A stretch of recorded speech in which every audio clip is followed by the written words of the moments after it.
Roll. Okay. Okay, so off the back of our last conversation, Mm-hmm. let's segue into eye accessing. And is eye accessing even real then?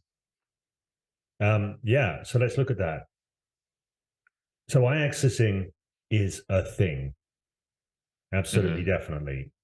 People move their eyes when they are doing mental processing, right? Particularly when they're accessing something, right? I just did it then. I just call myself doing it. Particularly when then, there's something I wanted to get when we're searching our mind for something, Hmm. especially, right? That's when we start to move our eyes a lot. And really, this is an observation that's not overly controversial. Anyone can think of a sort of Mickey Mouse cartoon where Mickey Mouse is like, you can see the Mickey Mouse eyes going. Hmm.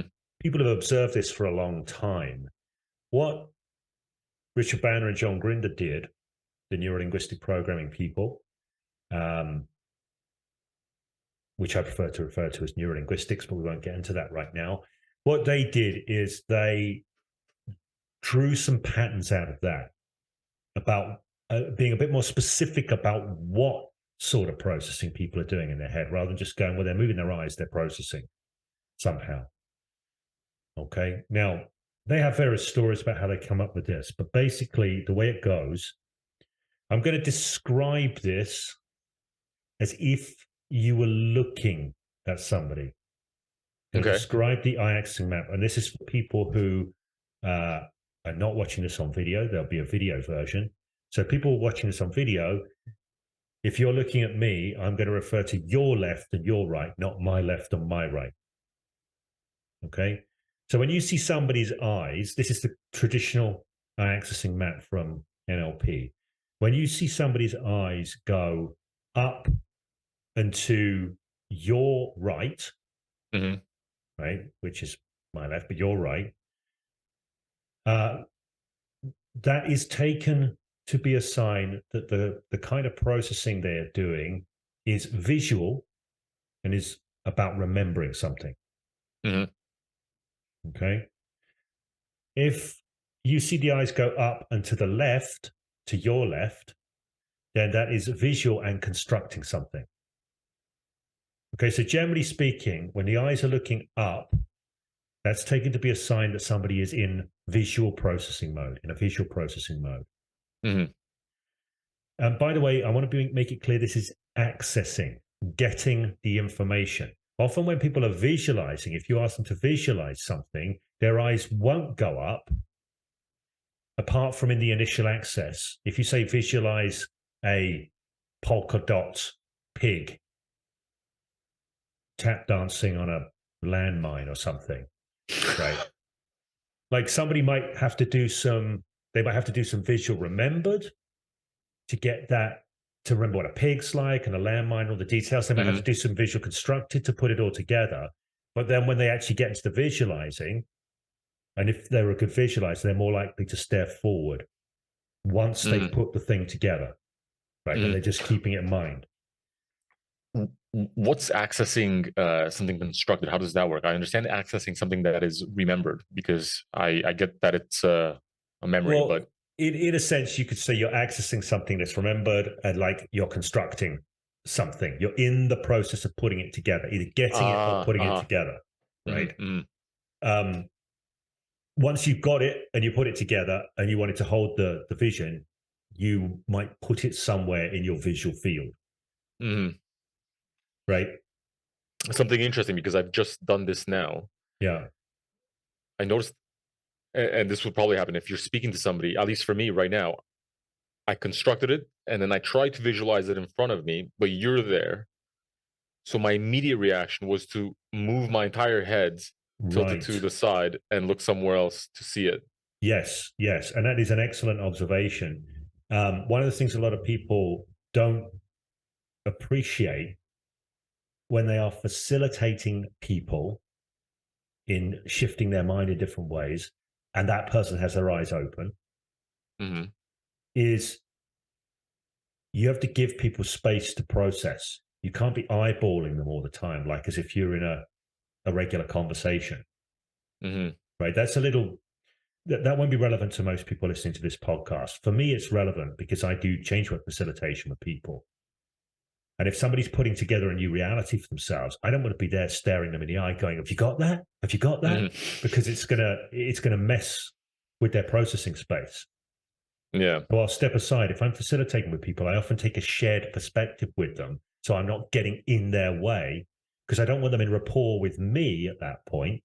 I want them in rapport, so to speak, with their own mind-made creations and what they're doing Mhm. within their internal processing. But that's a kind of nuanced point. That's not relevant for most people in terms of everyday stuff. Um, Mm. Although it is relevant in a sense, and I'll just say why. There's somebody that I know who is within my extended family who has clearly read some book at some point that says it's really important to keep eye contact. And if you look away because you want to just process something in your head, they'll literally dive in front of you again to regain eye contact, right? So it's a terrible strategy. Most people won't do that, but some people might think if they go, "Oh, it's always good to keep eye contact." They sort of like hog people's eye contact and don't let them do processing.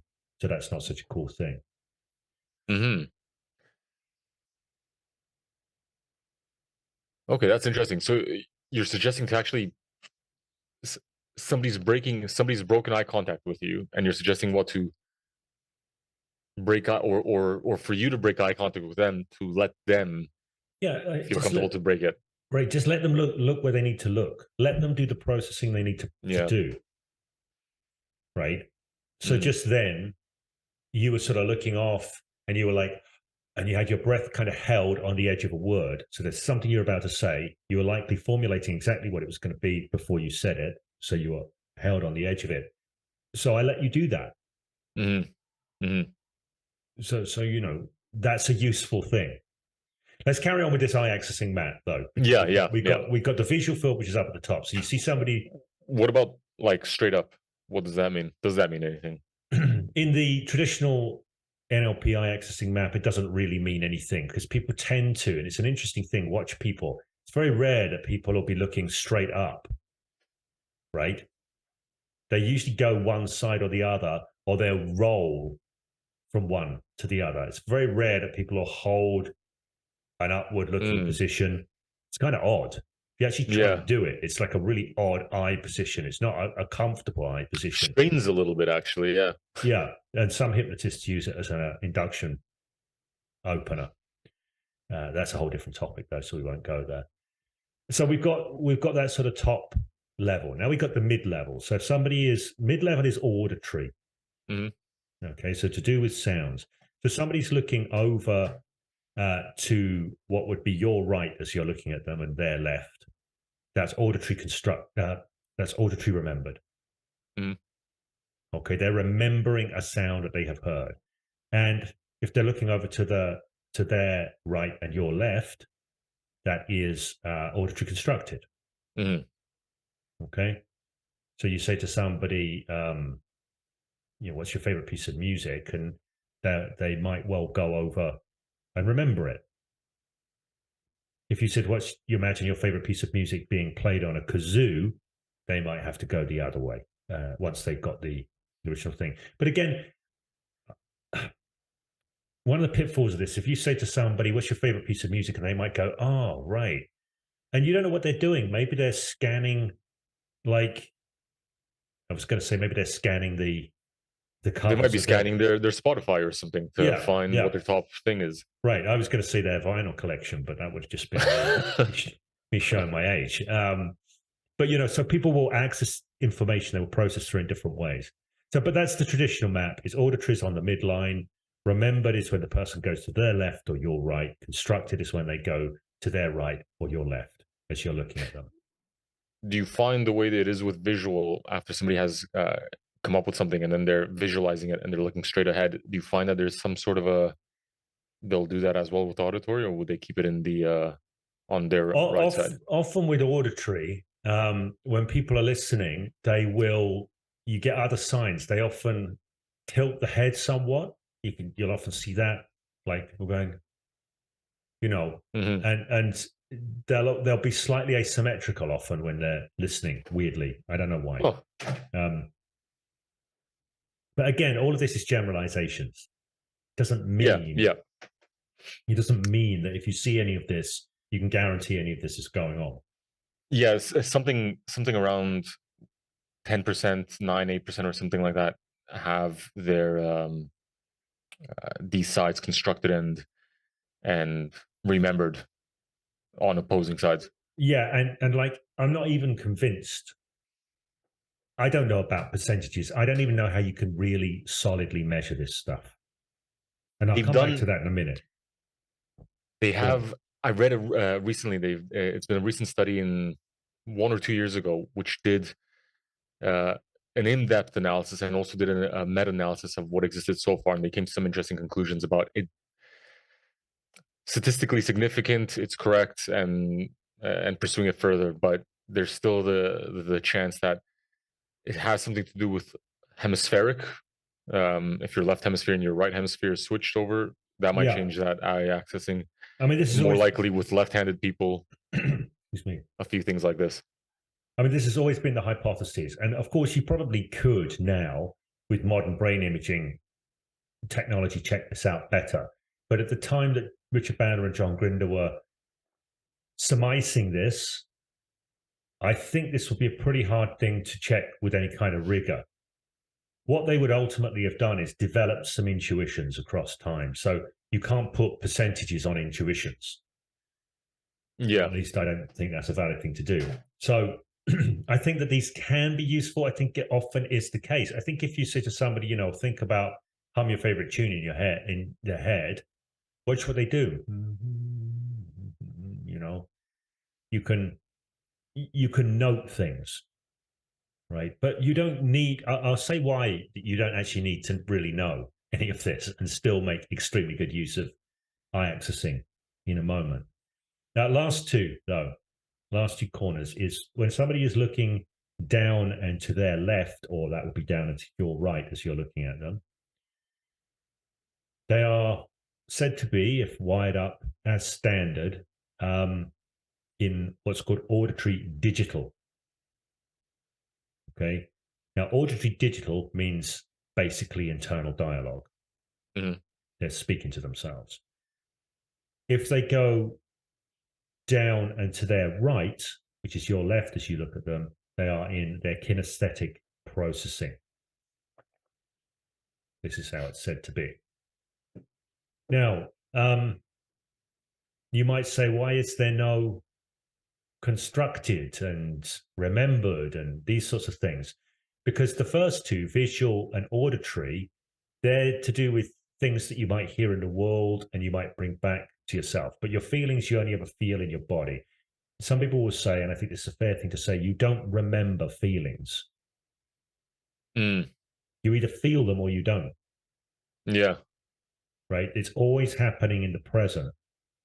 So feelings is feelings is feelings. And the same with auditory dialogue. You don't remember talking to yourself about something, right? You just talk to yourself in the moment. So Yeah. the lower two things only ever happen now. Whereas you can visualize something in the future. You could talk about something you might do in the future, but that talking is happening now. This is the way it's said to be. Okay. I wonder if there's any parallels to draw with, again, with going back to hemispheres, with the left hemisphere being the usually the voice and talking Mm, away, and your eye accessing being on the left side, the kinesthetic, the feelings being on the right side, which has more to do with the right hemisphere having a lot more connections to the body, and similarly constructed things. I think that would be more of a right brain, right hemisphere process rather than the left one. mm, yeah. All that stuff is possible. Mm. I tend not to think about stuff that I can't use. And none of that stuff is stuff that I particularly use. I have this ruthlessly pragmatic bias towards these things. So anything I can't know, don't know, can't use, I tend not to get pulled down that path so much. But you may have something. You may have something to that. Heard it here first. Yeah, indeed. Maybe you ought to do a PhD on that one. And I'm Um, guessing straight down is also just it's not really related to anything. Again, not really. It's very rare that people look straight up or straight down. There's something to do with going from side to side. Maybe this is a hemispheric thing. Maybe because good processing, good thinking uses both our hemispheres. So we're always, maybe there's something to do with balancing the inputs from the hemispheres that means that we go from side to side. Mhm. I don't know. For But yeah, anybody listening and curious about this, we know that the opposite side of the body is controlled by that opposite hemisphere. So the right hemisphere yeah, controls the left side, and vice versa. With vision, the interesting thing is it's actually the vision is divided in the field of vision is divided in half. So it's not the right eye is controlled by the left hemisphere and vice versa, but it's yeah, everything on the left side from the central point is for the right hemisphere and vice versa. yes. So technically each eye is, Both, yeah. yeah, it is both, but Which is hemispherically interesting because divided. the eyes do have direct nerves to the brain, I believe. Yeah, some people say that the eyes actually are technically a part of the Part of it. brain. Somebody was Yeah. saying this to me the other day. It's just a matter of definitions, but yeah. So there's interesting stuff in there. Now, how do you use this? What's the point? Traditionally, in NLP, there's an idea that if you want to influence somebody, you want to match the kind of processing they're doing. Hmm. So there's a couple of ways.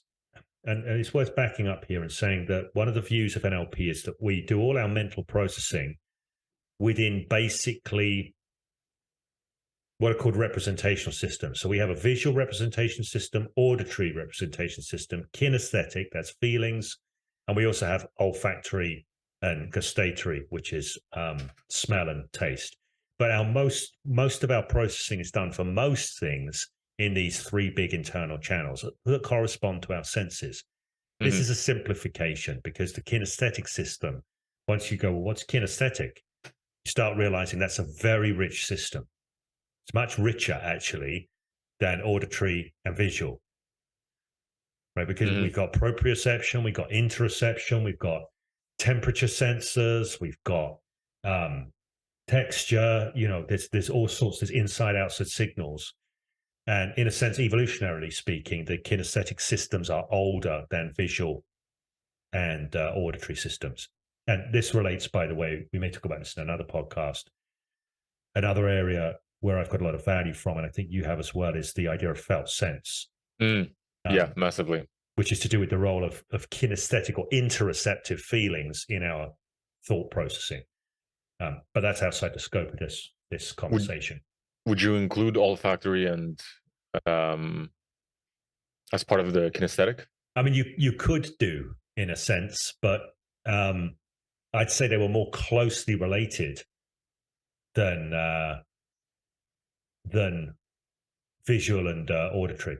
I mean, and Mm. certainly evolutionarily speaking, I would imagine that gustatory and olfactory senses are older as well Yeah. um, than visual and auditory. And the way we work, by the way, the reason I mention this, evolutionarily speaking, is nature builds on itself. Hmm. It adds. It's an additive process. Evolution is a kind of additive process, and it keeps the stuff that works well. And often, it that stuff turns out to be useful for other things. So the sort of older, more primary stuff often it has multiple uses, it's sort of been co-opted in a variety of different ways. So I think this is why when it comes to processing, there's some value in learning to work with felt sense. If you're looking at doing what I call personal alchemy work, self-transformation work, felt sense is a very, very valuable um, channel of feedback in order to assist your work. Hmm. So, but in NLP, generally speaking, there's this idea that there's these rep systems. If you want to be able to influence people, get good rapport with them, this kind of thing, you want to speak their language, so to speak. So, if they're in visual processing, you want to be, Do you see what I mean? Do yeah, you get the picture?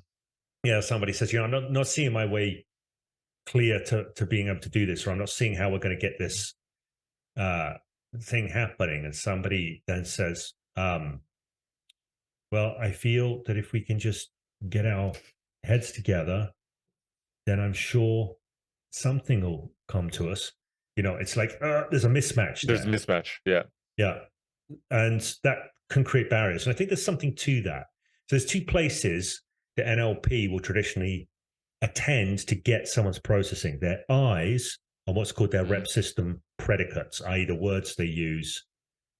Are they using more visual words? Are they using more auditory? Are they more kinesthetic?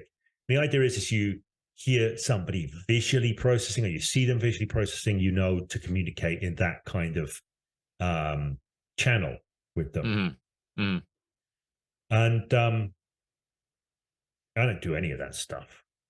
it's too much left brain processing to track that. And there are easier, quicker heuristics for doing it, which we could get into now, but probably that's for another time. Like, for example, instead of listening for the rep system's predicates, you listen for the fundamental metaphors that people are using to organize their reality, and you just extend those metaphors, right? So if somebody's saying, like, okay, I just can't seem to get to grips with this, that's a metaphor. It's irrelevant that it's kinesthetic. So instead of going, that's kinesthetic, so I can say, well, let's see if we can help you get a handle on it. And I use a different kinesthetic metaphor, right? Then yeah, it should work, but it can be a bit clunky. If somebody says, I just can't seem to get to grips with this, and you say, okay, well, you know, what kind of grip are you looking to get? Yeah. Right? Or, It's just or, or what you said, getting a handle. I think that that's kind of in a similar sort of it, semantically, it's similar. it is semantically similar, but here's the thing: you can just make it simple. It makes it simpler and more fluid. If somebody says, "I can't get to grip with this," and you say, "Well, what kind of grip are you looking to get?" Or if you did Yeah. have hold of it, how would you know? Right?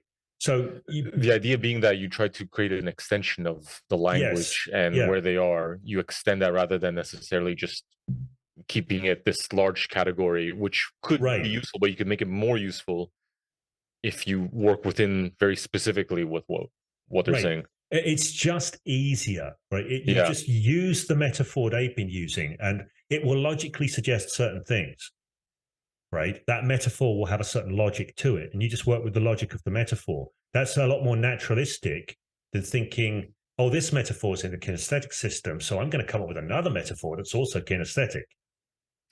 Is there anything useful then from the eye accessing that you can?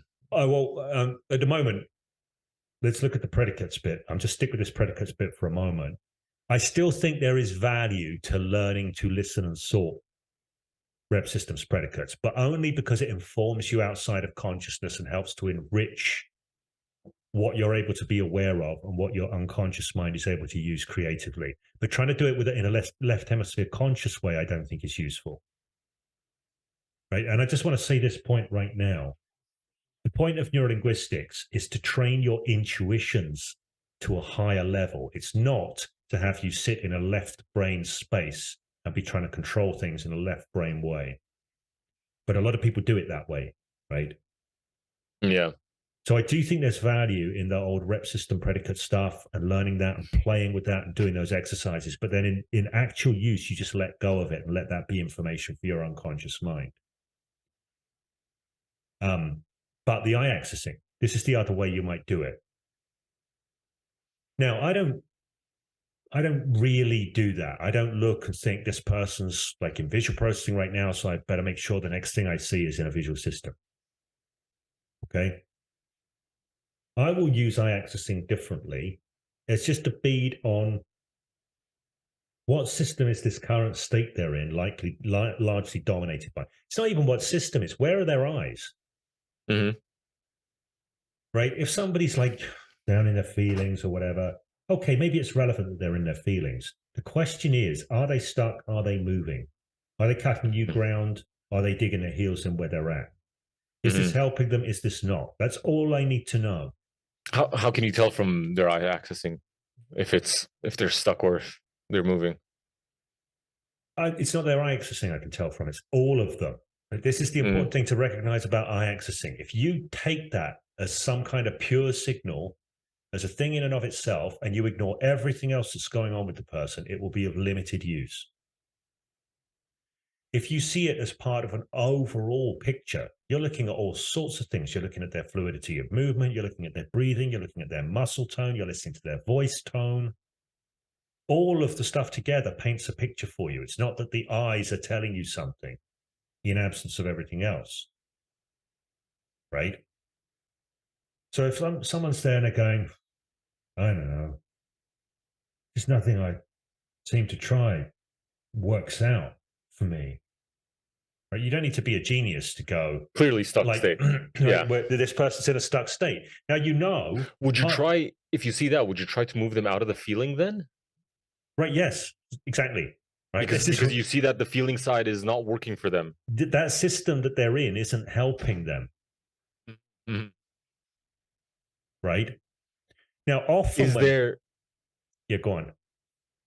sorry, is there I was thinking, is there some sort of a correlation in terms of like are certain systems better or worse for certain people? Do people that do well in one system not do well in another? Or is this like dependent on the context or the subject that they're I think generally speaking, drawing too many generalizations about a person is unwise unless you know them well, unless you've got a reasonably big sample. So if you live with somebody, for example, you can generally start to pick patterns and make a lot more solid predictions.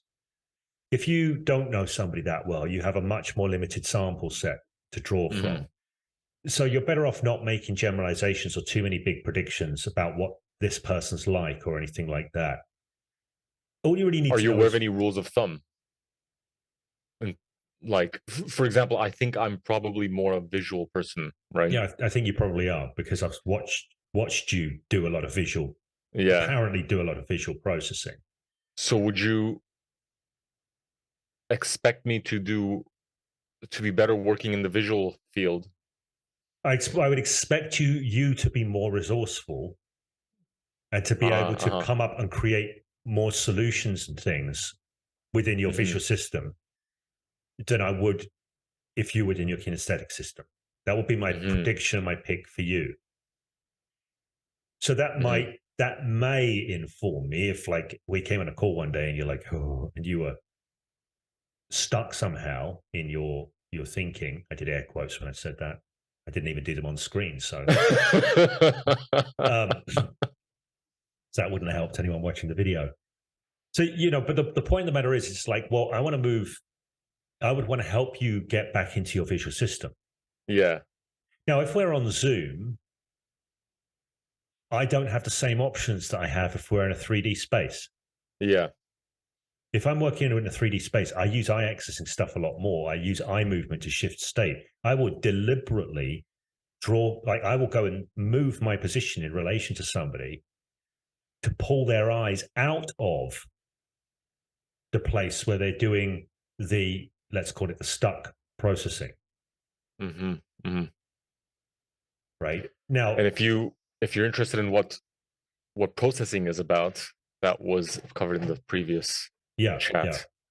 we talked about that. So there are things you Mhm. can do. You can start to get a sense of that kind of thing. So I don't do it to match, but I do it to sort of shift people's. Um, I will lead eye movement to shift Mhm. people's state. I will also take it as a clue or a cue that some new processing is going on. So we talked before in the previous conversation Mhm. about creating space when new processing is happening. So this is interesting. You can use accessing to get an idea of the process that somebody is in, but also you utilize it to shift them into a different process. Hmm. Now, here's a question. Can you this is not about reading somebody, but let's say you're aware of these things. Can Yeah. you intentionally can you use this knowledge to intentionally access, I don't know, visual if you know you're more visual or whatever it is, can you, for example, me, I'm visual. Can I look left and right to kind of get my cognition going about something? Would that improve Yeah. my cognition on something? It will help. Like if you start to notice, now you're a human being, so I'm going to guess that You sometimes think I am? Yeah, I'm making a guess. It's a mind read. It's fair enough. Um, I'm going to guess that sometimes you're in a more creative frame of mind. You're more inspired. You're more, and other times maybe you're not like feeling your best. Things are not rolling the way you want. I've Mm, known you to experience frustration, for example, at certain points. You can become curious again as to your own process. Where do I go? mhm, Where are my eyes when I'm frustrated? Where mhm, am I accessing? Now, if you know that yourself, you'd like, here's my, and again, like this is a big thing with neurolinguistics is being interested in pattern. You be interested in your own patterns. When I'm frustrated, I tend to be maybe I'm more like this, right? mhm. And then when I'm in like that, people can't see this. I have my eyes in a different position, but Oh, yeah. you know, First, they were down a little bit more, like, into it, yeah, and then they were up, higher up. and maybe I'm a bit tense and I'm looking down here, and I know that that's part of my process for doing frustration, right? And I know that when I'm like creative and inspired, my eyes are up here or whatever, I'm making connections. I can. I'm not saying that it's going to immediately shift gears 100%. I'm not saying it's going to put me into an immediately resourceful state of mind, but it's likely to pull me out of the unresourceful state of mind. And that's Mhm. always a good first step, right? So again, this is one of the powerful things about becoming a better witness to process, whether it's your own process or the process of others, is you start to see creative options for influencing things and changing direction more. Something interesting happened to me, and I think I told you about this. This was a few months ago, Mm, um, when I told you about it, and this was already after I witnessed this.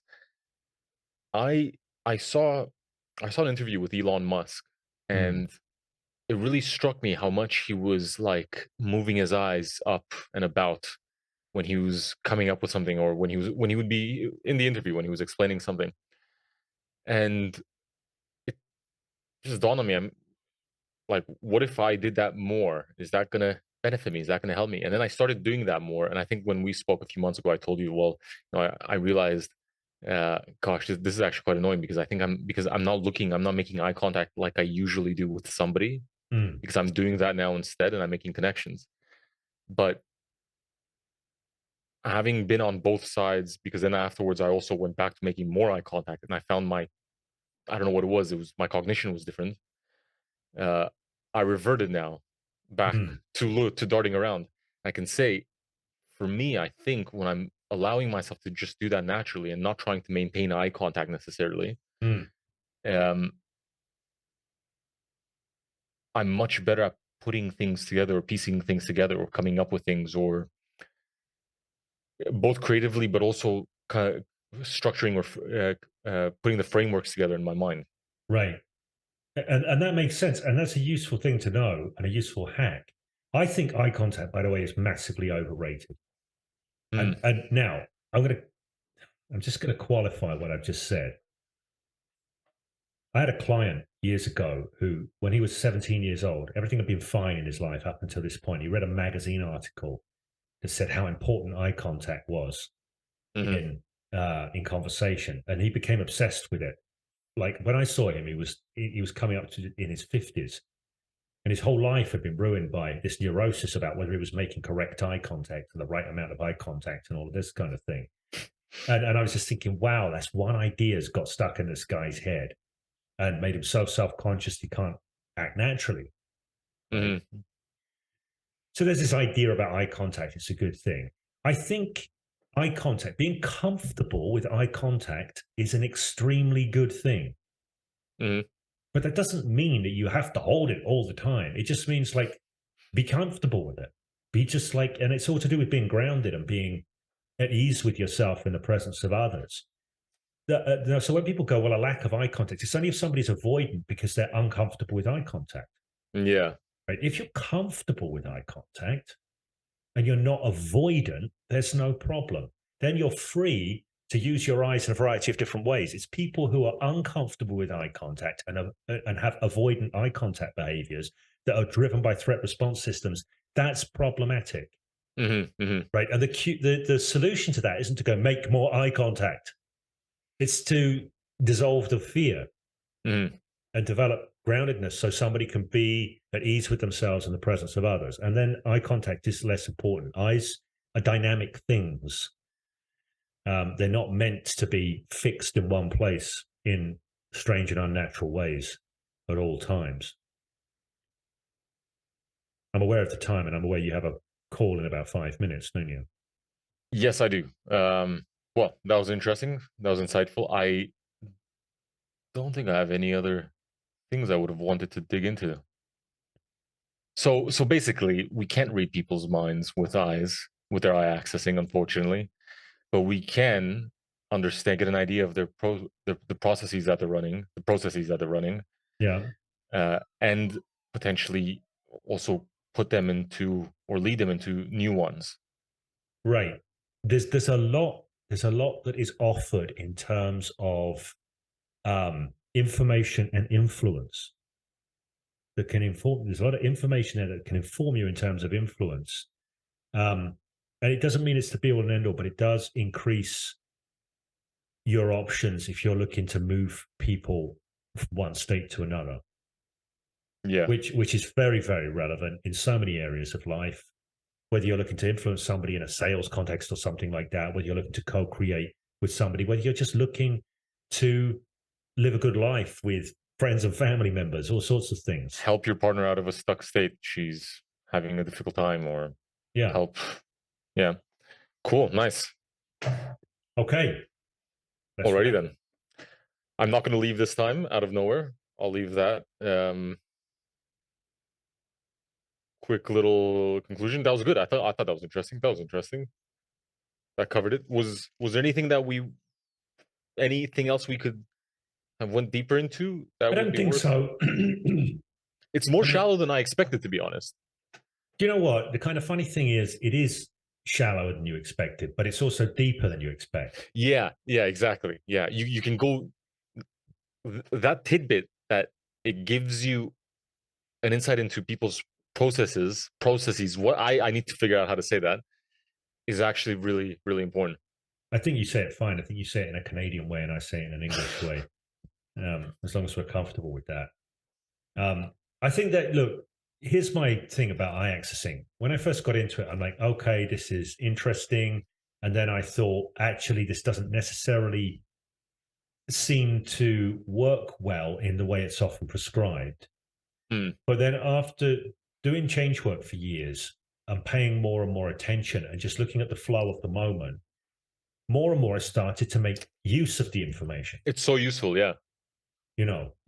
Um, and that's why I say it's deeper in a sense. It's because it's like it's a simpler thing that I do with it, but I use it so much and get so much effect from influencing on that level.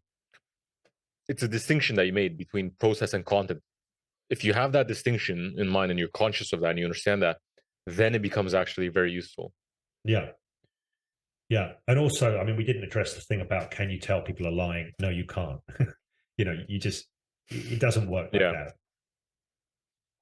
It doesn't mean because somebody's constructing something that it's a lie. It just yeah, means they're putting together. They might be going, well, actually, did that happen or that happen? It's just part of their weighing up of something. So it doesn't mean they're lying. yeah. Yeah. All right.